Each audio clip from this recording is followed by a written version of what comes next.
it's me, Teacher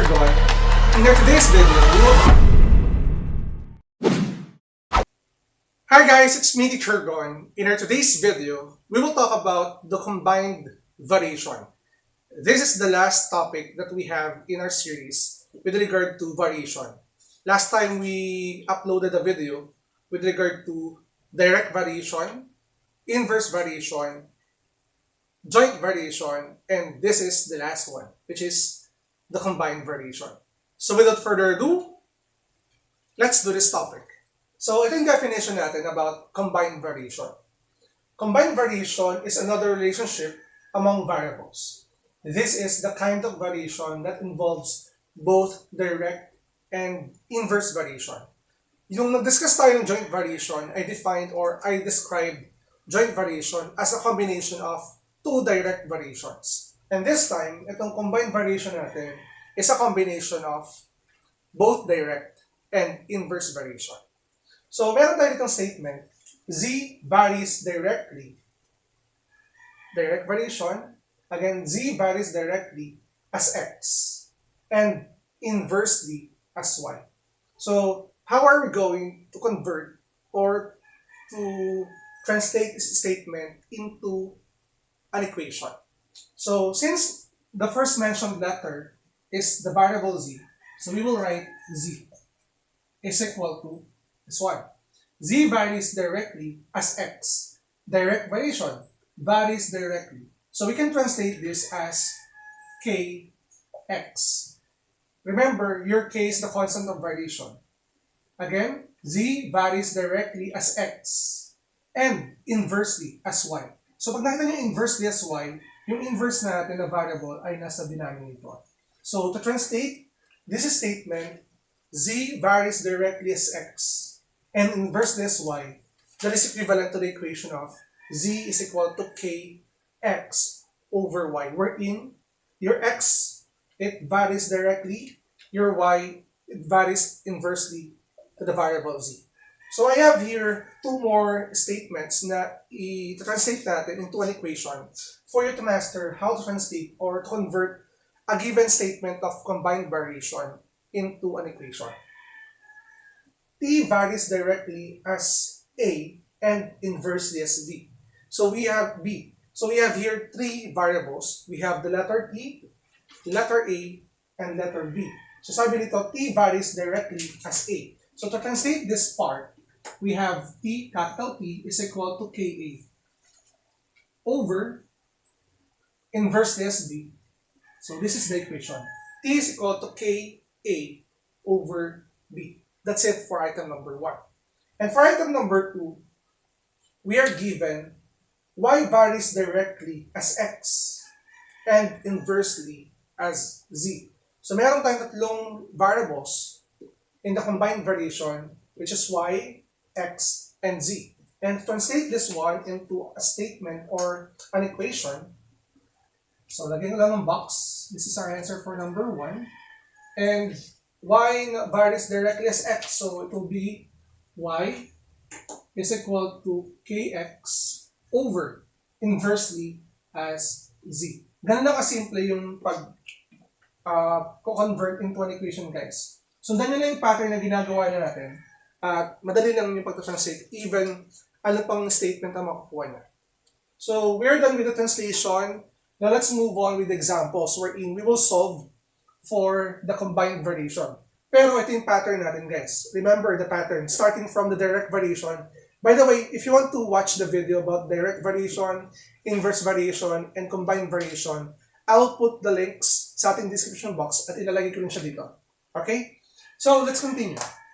For the examples, if Z varies directly as X and inversely as Y, this will be the first part of our problem. And Z is equal to 9 when X is equal to 6 and Y is equal to 2. This is the second part. Find Z when X is equal to 8 and Y is equal to 12. So, yung very reason bakit ako nagkakaroon ng different parts sa isang problem, kasi meron silang different purpose when we are solving variation problems. Yung first part natin, if Z varies directly as X and inversely as Y, as I have mentioned in our previous videos, itong part na to, it will give you the general equation for this problem. Dito tayo kukuha ng problem. And the second part natin, and z is equal to 9 when x is equal to 6 and y is equal to 2. This will give us, or this will help us to find the constant of variation or the variable k. And for the last part, find z when x is equal to 8 and y is equal to 12. Ito na yung mismong problem ng ating example. So let's start with the first part. If z varies directly as x and inversely as y, so we will translate that as z varies directly as x, z is equal to kx and inversely as y. So our translation or our general equation, z is equal to kx over y. Yan yung magiging purpose ng ating first part. Next, for the second part, and z is equal to 9 when x is equal to 6 and y is equal to 2, we will put those values para mahanap natin yung constant. We have z is equal to 9, x is equal to 6, your y is equal to 2. We're in, to find the constant of variation, we will plug in or substitute these values or these numbers to our general equation. So if z is equal to 9, we will replace this variable z by 9. Okay, we will replace it by 9.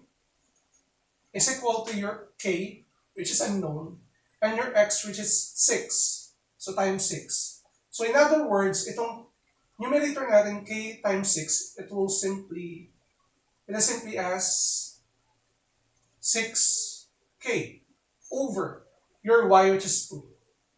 And to solve for k, we will cross multiply.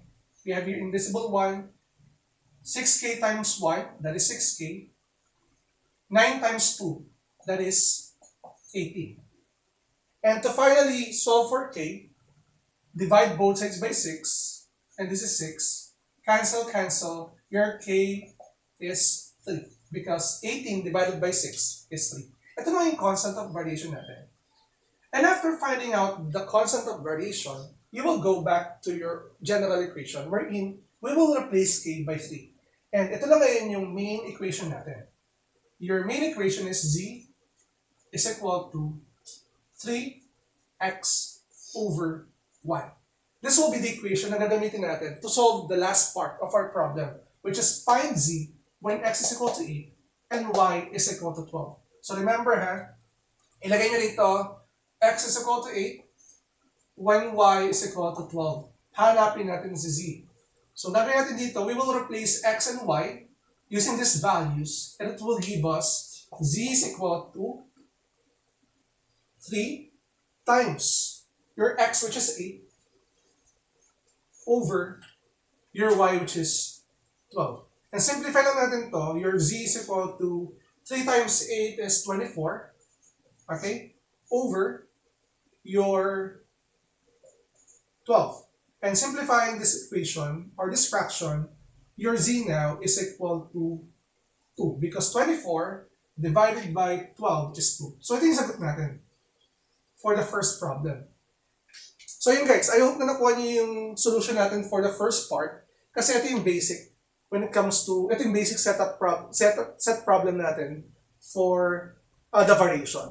Now let's move on with the second example, wherein this one is a real life example.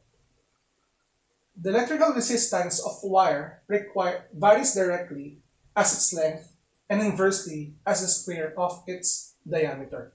So mapansin nyo, we have here 3 different variables in a relationship wherein, sabi dito, we have the resistance,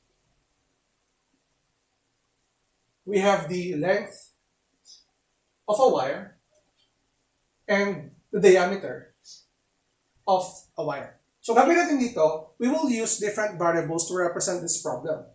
Okay, let's start with the resistance. As for the resistance, we will represent the word resistance as the variable R. Para hindi tayo mahirapan. And as for the length of the wire, length tayo we will represent that using letter L. Again, letter L. As for the diameter, since diameter yan, I'm using ano naman eh, the first letter of the word. We will use letter D. So, to start with, we will create a general equation. Since this one is a combined variation, tandaan natin na, sabi dito, the electrical resistance of wire varies directly as its length.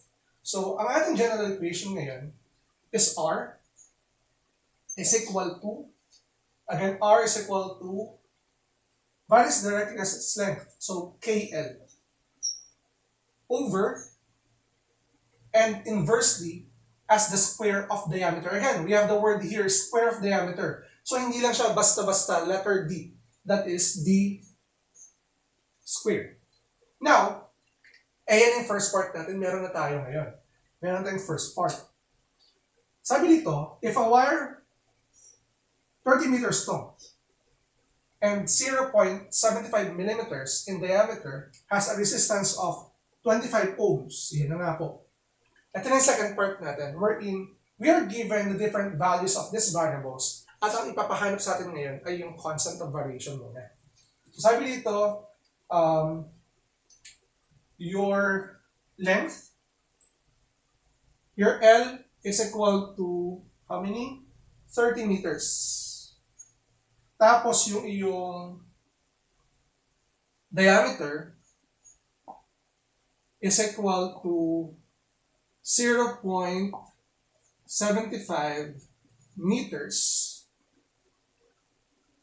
And the resistance is 25 ohms.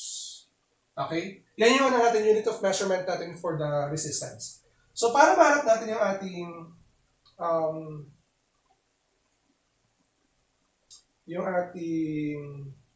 constant of variation, we will replace each variable here by the values of L, D, and R. So, ang mangyayari ngayon is that we have the resistance, which is 25 ohms, is equal to your K times L, which is 30, so that is 30 L na lang.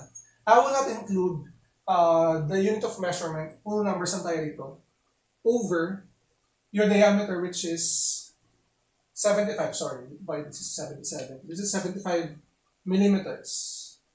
We have 0.75, and then, remember, meron tayong squared.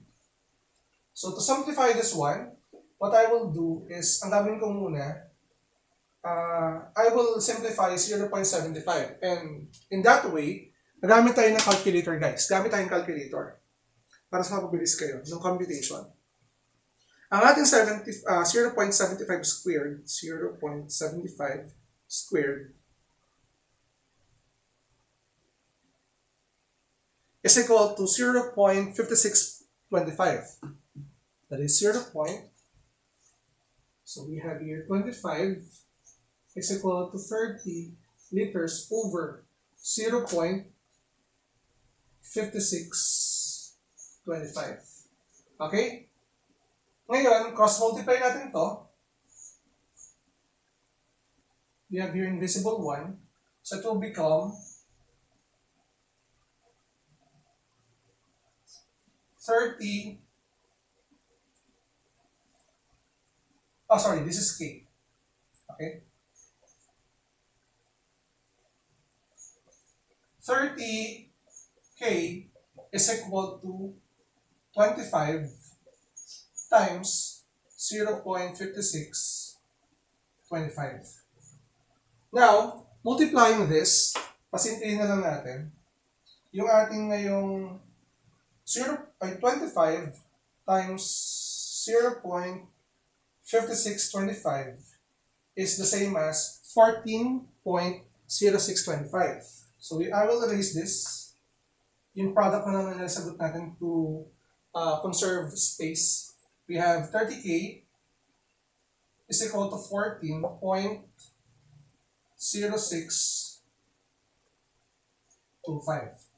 And to solve for K, divide both sides by 30. Divide both sides by 30. Cancel, cancel. Our constant now is equal to, divide lang natin 14.0625 divided by 30. So, magiging constant natin ngayon,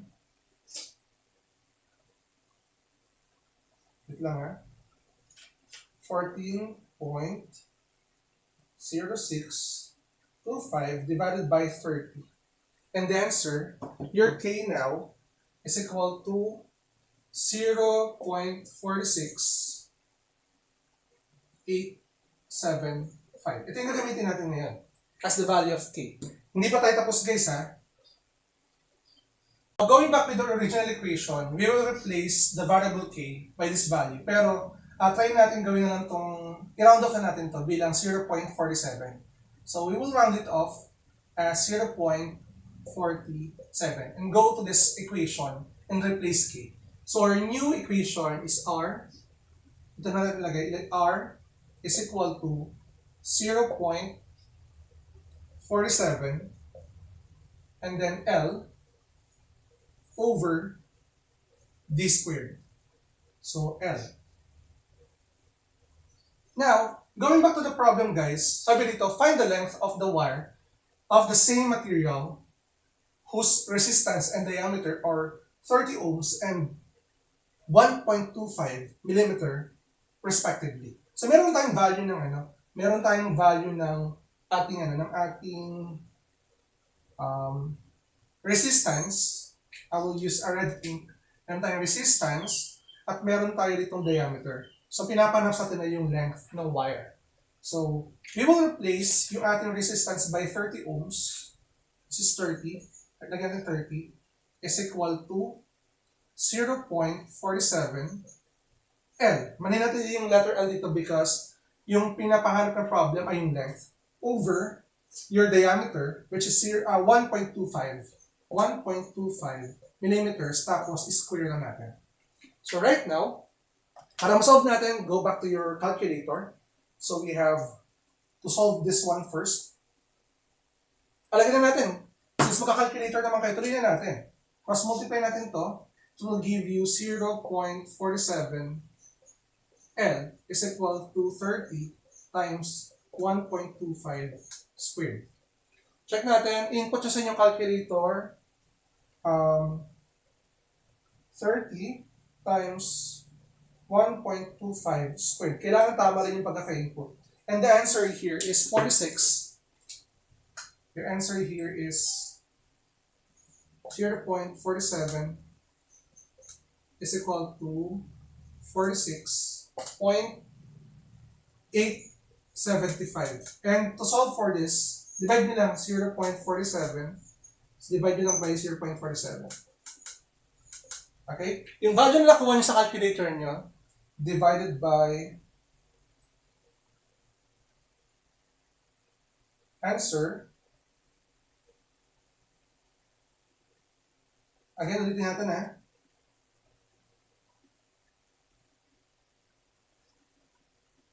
30 times, double check ko lang, times 1.25 squared. Yan. Ang sagot natin ay 46.875. Okay, tama tayo. So, 46.875 divided by 0.47. Okay, tama ba tayo? Again, 46.875 divided by 0.47. And the answer here is 99.73, 40, 42. So to round it off, ang magiging length ng ating wire, ang sagot niya na 99.73. So mangyayari dito, para maging whole number yung length natin, your length or L is equal to 99.73. I-round off natin siya bilang 100. Gawin natin 100.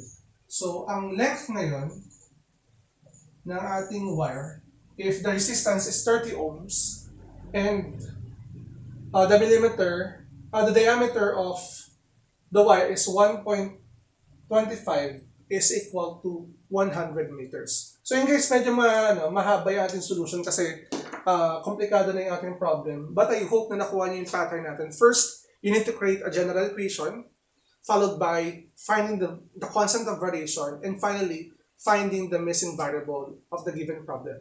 So if you have any question or any topic that you want me to discuss within this channel, feel free to comment down below. And syempre, if you're new to my channel, don't forget to like and subscribe at i-hit na rin yung bell button for you to be updated sa ating latest uploads. Again, it's me, Teacher Gon.